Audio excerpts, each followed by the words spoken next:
আমি জানলে কি করতাম গুনাহ বাবা মাওলানা, না জানিয়ে ভুল করেছি ক্ষমা করো না। শুনেন, জানলে কি আর করতাম গুনাহ বাবা মাওলানা, এই কথার মধ্যে দোষ নাই।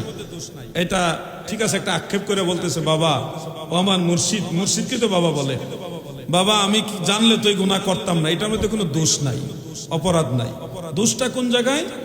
দোষটা হলো দ্বিতীয় লাইনে, না জানে ভুল করেছি ক্ষমা করো না। এখন এই ক্ষমা করার যদি টার্গেটটা ওই বাবা হয়ে থাকে, তাইলে এখানে শিরিক হবে। কি হবে? শিরিক হবে, সে মুসলমান থেকে খারেজ হয়ে যাবে, তার তওবা করা লাজেম হবে, স্বামী স্ত্রীর সম্পর্ক জুদা হয়ে যাবে। মারাত্মক। গুনাহ মাফ করার অধিকার একমাত্র আল্লাহ। কোরআন শরীফের আয়াতের মধ্যে এটা আছে। অতএব এই গান যিনি লিখছে উনি নিশ্চয়ই কোনো আলেম না।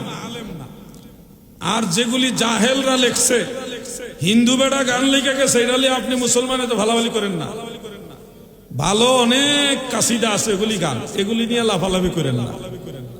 কথা বলছেন না? অনেক সুন্দর সুন্দর ইসলামী গান আছে না, সেইটা গান নাকি যেটা মধ্যে ভেজাল, এটা নিয়ে তো বাড়াবাড়ি কেন আপনার? ভালো যে ইসলামী সঙ্গীত আছে ওগুলি গান, ওগুলো নিয়ে আপনারা মনের আবেগ, প্রেম, মহব্বত এগুলি জোড়ান। যেটার মধ্যে ভেজাল, আলেমরা কখনো আপনাদের ক্ষতি চায় না। আলেমরা চায় আপনারা ঈমান আকীদা সঠিক নিয়ে কবরে যান। আপনাদের ভালো চাই বিদায় বলে এটা করা যাবে না, ওটা দুশ্মনী করার জন্য আপনাদের বলে না। আপনাদের কল্যাণ আলেমরা চাই বিদায় বলে এটা এইভাবে বলা যাবে না, এটাও মূলত আপনাদের দুশ্মনী করার জন্য এটা বলে না। আলেমরা আপনাদের ভালো চায়। যেই বেটা এমনে হেমনে তাবিল করে, এই মাস্টরি যে করতেছে, এটা হলো দালাল মৌলবী। খবরদার, এই ধরনের মৌলবী সব জমানায় আছে। একটা হারাম শিরিককে, কুফরকে ঘুরে ফিরে জায়েজ বানাইতে চায়, অথচ জীবনে কোনোদিন শিরিকের বিরুদ্ধে একটা মজবুত অবস্থান নেয় না। মানুষদেরকে হেদায়েতের পথে রাখার সহযোগিতা করুন। আল্লাহ আমাদের বুঝার তৌফিক দেন, আমিন। হ্যাঁ, এরপরের লাইনটা, এই নিদানে তুমি বিনে দোহাই দিব কার। হ্যাঁ, এটাও একটা ব্যাখ্যায় চলবে, কারণ ঘোর নিদানে, মুসিবতে, মানে ধরেন হাসরের ময়দানে আল্লাহর ওলি যারা, তারাও কিন্তু সুপারিশ করতে পারবে। এটা কোরআন শরীফের মধ্যে আছে, লা ইয়ামলিকুনা শাফাআতা ইল্লা মান ইত্তাখাযা ইনদার রহমানি আহদা।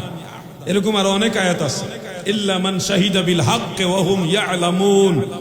অর্থাৎ আল্লাহর ওলিরা ঘোর নিদানের সময় দয়াল নবীর প্রতিনিধি হিসেবে আপনারে আমারে তরায় নিবে। এটা কথা ঠিক আছে। সমস্যাটা হলো ওই যে বাবা মাওলানার কাছে মাপ চাইতেছে, গুনাহ করছে, আল্লাহর কাছে মাপ চাই বাবার কাছে, এইটা চলবে? যা ঠিক তা ঠিক, যা বেঠিক তা বেঠিক। আল্লাহ তাআলা আমাদের বোঝার তৌফিক দেন, আমিন। আজকে আর আলোচনার সামনে নিচ্ছি না, সবাই আমার জন্য দোয়া করবেন, আমিও আপনাদের জন্য দোয়া করবো ইনশাআল্লাহ। এখন মিলাদ শরীফ বা কমিটি যেভাবে পরিচালনা করে এইভাবে মাহফিল চলমান থাকবে এবং আখিরি মোনাজাত হবে। মোনাজাত করে আপনারা যাবেন। আমি আপাতত আপনাদের কাছ থেকে বিদায় নিচ্ছি। আসসালামু আলাইকুম।